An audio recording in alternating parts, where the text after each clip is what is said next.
Hello everyone. आज की इस वीडियो में हम डिस्कस कर रहे हैं centre of mass for a two particle system. अब सबसे पहले सेंटर ऑफ मास क्या है। सेंटर ऑफ मास क्या है कि कोई पॉइंट है पूरे सिस्टम में जहाँ पे जो है पूरी बॉडी का मास, पूरे सिस्टम का मास जो है that is suppose to be concentrated to describe its translatory motion. एक पॉइंट है यहाँ पे सारा जो है सिस्टम, सारी जो है बॉडी का मास जो है वो कंसंट्रेट होता है, तो उसका जो ट्रांसलेटरी मोशन है उसे डिस्क्राइब करने के लिए। तो अब हमने करना है कि हमारे पास दो पार्टिकल्स है, suppose particles A and B. अब हम यहाँ पे कंसिडर कर लेते हैं कि टू पार्टिकल्स है ए एंड बी।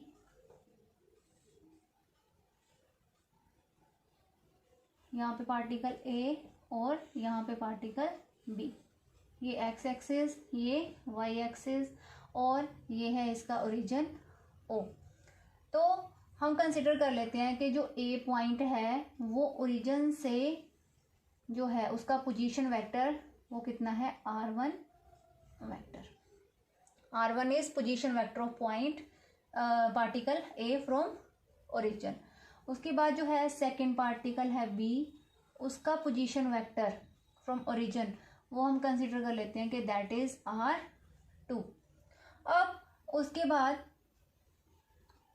ये दोनों, इन दोनों पे जो दोनों पार्टिकल्स है ये एक दूसरे पे फोर्स एक्सर्ट कर रहे हैं, और एक फोर्स होएगी जो हम एक्सटर्नल फोर्स अप्लाई करेंगे इन पार्टिकल्स पे, और एक होएगी जो एक दूसरे पे ये फोर्स अप्लाई करेंगे। अब सबसे पहले हम सेंटर ऑफ मास की बात कर रहे हैं, तो यहाँ पे कोई एक पॉइंट हम कंसिडर कर लेते हैं कि सपोज यहाँ पे जो पॉइंट है वो है सेंटर ऑफ मास, और जो सेंटर ऑफ मास है उसका ओरिजिन से यहाँ तक जो पोजीशन वेक्टर है दैट इज सपोज r(c)m। अब इसके बाद ये जो ए पे हम एक्सटर्नल फोर्स को ये अप्लाई कर रहे हैं, ए पार्टिकल पे एक्सटर्नल फोर्स है दैट इज F1, और जो बी है उस पे हम एक्सटर्नल फोर्स अप्लाई कर रहे हैं कोई F2। अब ये तो होगी एक्सटर्नल फोर्स जो हम अप्लाई कर रहे हैं। अब ये दोनों पार्टिकल्स एक दूसरे पे भी कोई ना कोई फोर्स एक्सर्ट करेंगे, तो जैसे हमने न्यूटन के थर्ड लॉ में किया था, तो जो फर्स्ट पार्टिकल है वो सेकंड वाले पे अप्लाई करेगा और ये इस पे अप्लाई करेगा। तो फर्स्ट पार्टिकल पे सपोज जो बी है वो इस पे कौन सी फोर्स एक्सर्ट करेगा, दैट इज F12, और जो ए पार्टिकल है वो इस पे कौन सी फोर्स एक्सर्ट करेगा, F2 पे 1 वाला जो है फोर्स एक्सर्ट कर रहा है। अब इस पार्टिकल का मास जो ए है उसका मास है सपोज m1 और बी का है m2। तो ये तो होगी इसके लिए डायग्राम। अब जो पार्टिकल ए है वो सपोज करो मूव कर रहा है विद वेलोसिटी v1, v के साथ मूव कर रहा है, तो इसे हम डिफरेंशिएशन की फॉर्म में लिख सकते हैं कि सपोज ये क्या है dr वेक्टर अपॉन dt, मतलब time rate of change of position vector. Velocity का होती है time rate of change of distance, तो इसकी डिस्टेंस कितनी है ओरिजिन से r1, तो हम लिख सकते हैं कि v1 जो है उसकी वेलोसिटी और वो किसकी इक्वल होएगी, time rate of change of position vector r1। Similarly अगर पार्टिकल जो b है वो v2 वेलोसिटी से मूव कर रहा है then it will be equal to dr2 vector upon dt। ये हमने यहाँ पे याद रखना है कि वेलोसिटी जो है फर्स्ट पार्टिकल की v1 है and that is equal to dr1 upon dt, और जो सेकंड है that is v2 is equal to dr2 upon dt। अब सिमिलरली एक्सेलेरेशन क्या होएगा, अगर एक्सेलेरेशन की बात करें, acceleration a1 is dv1 upon dt, और v1 तो already time rate of change of displacement है, मतलब d by dt of dr1 by dt। तो a1 की वैल्यू क्या आ गई, d² r1 upon dt। Similarly क्या आ जाएगी, a2 vector is equal to d² r2 upon dt। अब हम ये कहेंगे कि फर्स्ट जो पार्टिकल है उस पर कितनी फोर्सेस एक्सर्ट हो रही हैं, दो फोर्सेस। कौन कौन सी, एक तो है F1, तो एक है दूसरे वाली जो B उस पर अप्लाई कर रहा है F12। तो अब हम सबसे पहले यही लिखेंगे कि जो F1 F2 है वो कौन सी फोर्सेस है, एक्सटर्नल फोर्सेस जो इस पे दोनों पार्टिकल्स पे अप्लाई कर रहे हैं, और एक जो है F12 और F21 फोर्सेस है जो पार्टिकल्स एक दूसरे पे एक्सर्ट कर रहे हैं। तो अब उसके बाद हम यहाँ पे लिखेंगे कि total force acting on particle A, total force acting on particle A. तो कौन कौन सी फोर्सेस है, फर्स्ट है F1 वेक्टर प्लस दूसरी है उस पे F12 वेक्टर। ये दोनों फोर्सेस ए पे अप्लाई हो रही हैं, तो हमने इन दोनों का सम लिख दिया। इसी तरह हम लिखेंगे कि total force acting on particle B क्या होएगा, F2 vector plus F21 vector. तो बी पे ये होगी। अब टोटल फोर्स जो है, जो हम ये टोटल फोर्स अगर हम कंसिडर कर लेते हैं, let this is F vector. तो अगर F वेक्टर टोटल फोर्स है दोनों पार्टिकल्स पे ए और बी पे, तो क्या होएगा, F vector is equal to total force on A plus total force on B, total force on B. तो हम इसका सम लिख देंगे। टोटल फोर्स ऑन ए क्या है, F1 vector plus F12 vector plus फिर F2 vector plus F21 vector.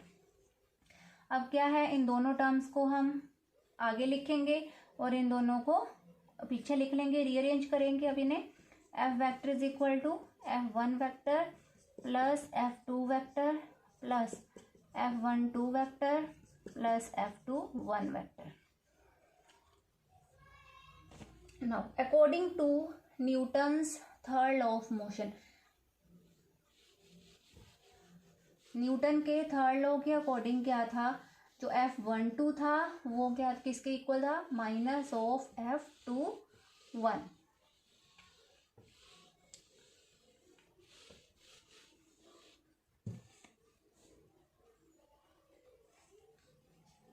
Newton के third law के अकॉर्डिंग, न्यूटन्स थर्ड लॉ क्या था, F12 is equal to minus F21।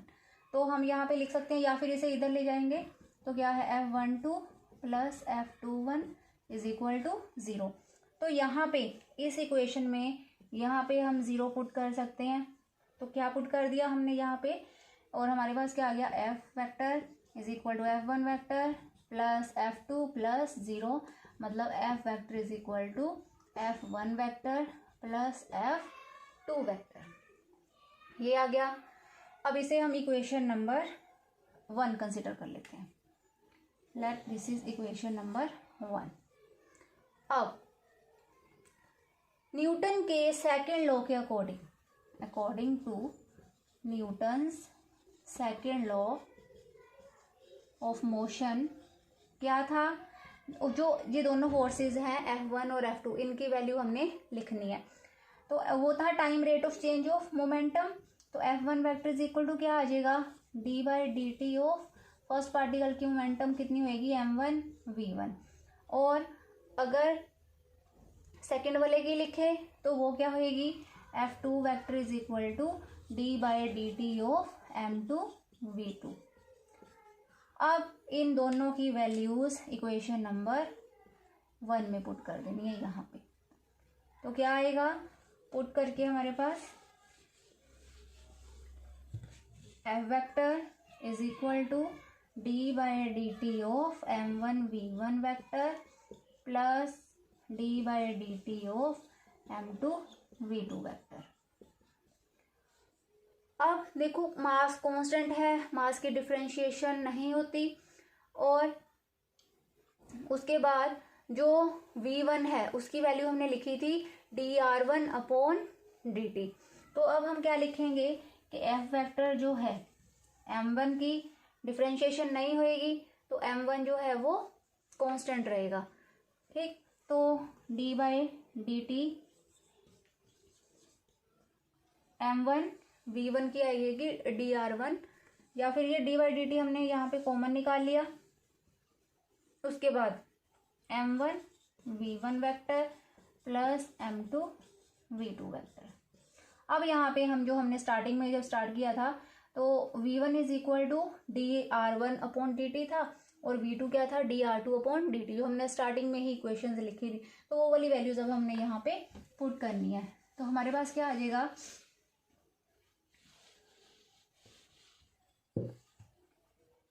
f vector is equal to d by d t m1 dr1 by d t plus m2 dr2 by d t, ये आ गया। अब फिर से d by d T जो है वो कॉमन आ जाएगा, क्योंकि m1 जो है वो तो कांस्टेंट है। अगर हम इसे अंदर भी लिख लें यहाँ पे d by d t m1 r1 तो कोई फर्क नहीं पड़ेगा।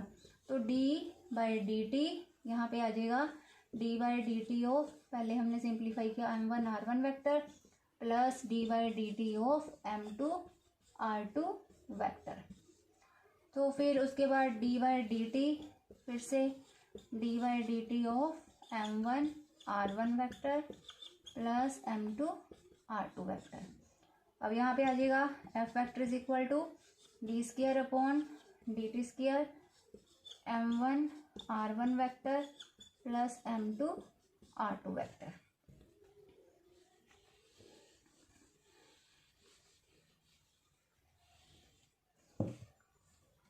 इसके बाद जो टोटल मास है इसे हम इक्वेशन नंबर 2 कंसिडर कर लेते हैं।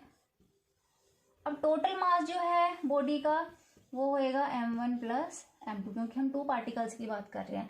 तो हमने क्या करना, इसी इक्वेशन में m से मल्टीप्लाई कर देना है और m से डिवाइड कर देना है राइट हैंड साइड पे इस इक्वेशन के इधर ही m। तो क्या लिखेंगे, f vector is equal to m d square upon d t square, और यहाँ पे क्या आ जाएगा m1 r1 vector plus m2 r2 vector upon हमने m से ही इसे डिवाइड कर दिया।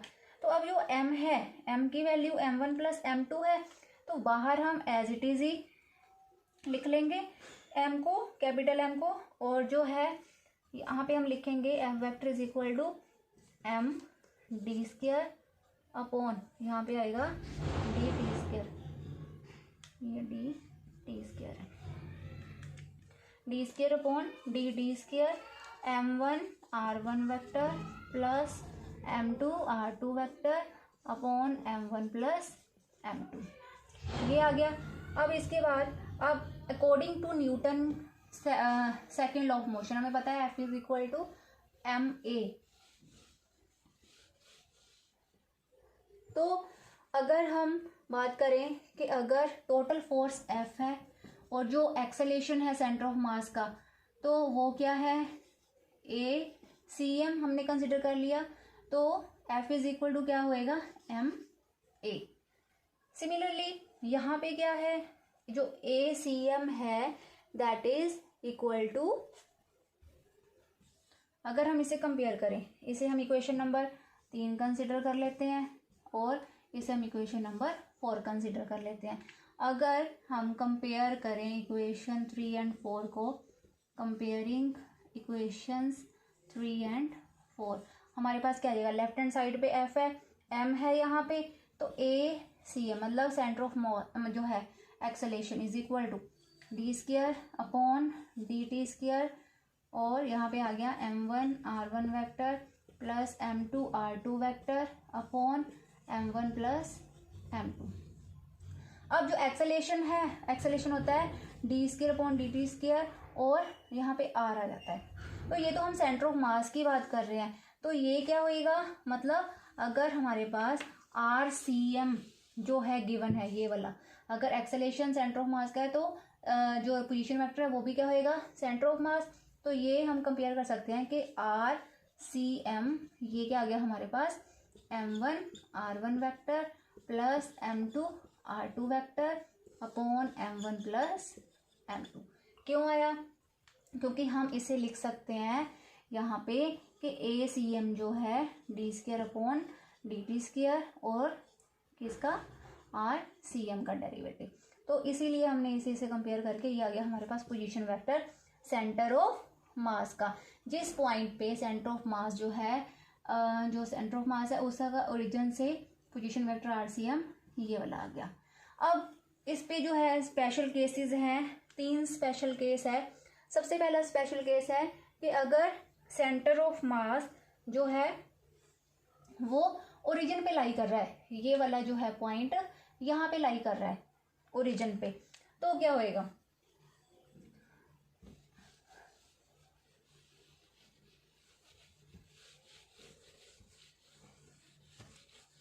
अगर हम यहाँ पे लिख लें आर सी एम की वैल्यू क्या आई है हमारे पास, R C M is equal to m1 vector plus m2 vector upon m1 plus m2। अब हम डिस्कस करेंगे स्पेशल केसेस। फर्स्ट केस कि जब when r C m lies at origin, अगर ओरिजिन पे लाई कर रहा है तो आर सी एम इसकी डिस्टेंस कितनी होएगी? 0। ठीक है, 0 होएगी तो यहाँ पे हम इस इक्वेशन में 0 पुट कर देंगे। क्या आ जाएगा? m1 vector plus m2 vector upon m1 plus m2 is equal to 0। ये इधर जाके 0 हो जाएगा, मतलब m1 vector plus m2 vector is equal to 0। यहाँ से हम r2 की वैल्यू निकाल लेंगे इसकी, तो ये इधर जाके माइनस का होएगा पहले, m2 vector is equal to minus m1 vector, क्योंकि इधर प्लस है तो r2 ये इधर मल्टीप्लाइड इधर जाके divide r2 vector is equal to minus m1 upon m2 vector. अब यहाँ से हमारे पास जो पॉइंट्स बन रहे हैं, सबसे पहले कि ये जो r2 और ये इधर कोई फैक्टर है इन दोनों का माइनस r1, मतलब जो r2 और r1 दोनों क्या है? ऑपोजिट डायरेक्शन में है, ऑपोजिट डायरेक्शन में है। तो अगर मास m2 lies it lies at right side of centre of मास, अगर ये राइट साइड पे है r2, तो जो m1 है, जो मास है, जो वो पार्टिकल ए है, वो किस साइड होएगा? लेफ्ट साइड होएगा, मतलब दोनों क्या है? ऑपोजिट डायरेक्शन में है।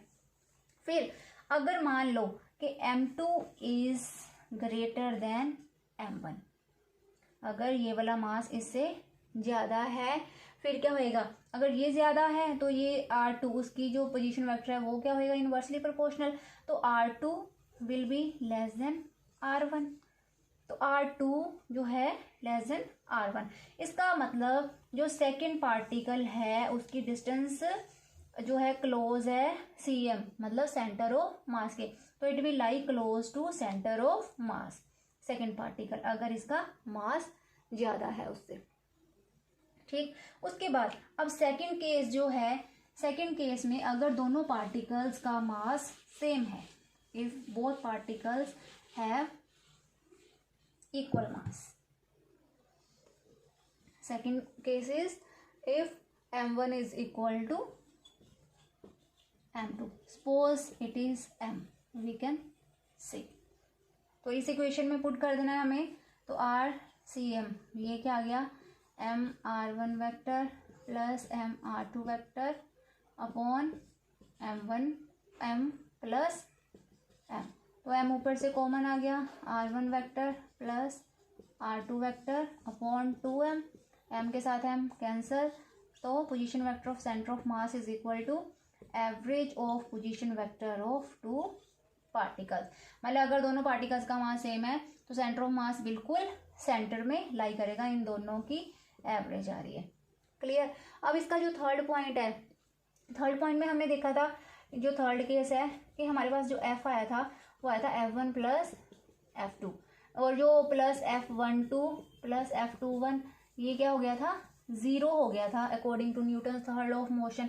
तो मतलब हमारे पास क्या बचा था सिर्फ कि f vector is equal to f1 plus f2। इसका क्या मतलब है कि जो फोर्स है टोटल सिस्टम की वो सिर्फ किस पे डिपेंड करती है, जो हम एक्सटर्नल फोर्स अप्लाई कर रहे हैं, जो पार्टिकल्स एक दूसरे पे फोर्स अप्लाई कर रहे हैं उन पे ये क्या है, इंडिपेंडेंट है। ये था इसका थर्ड लॉ।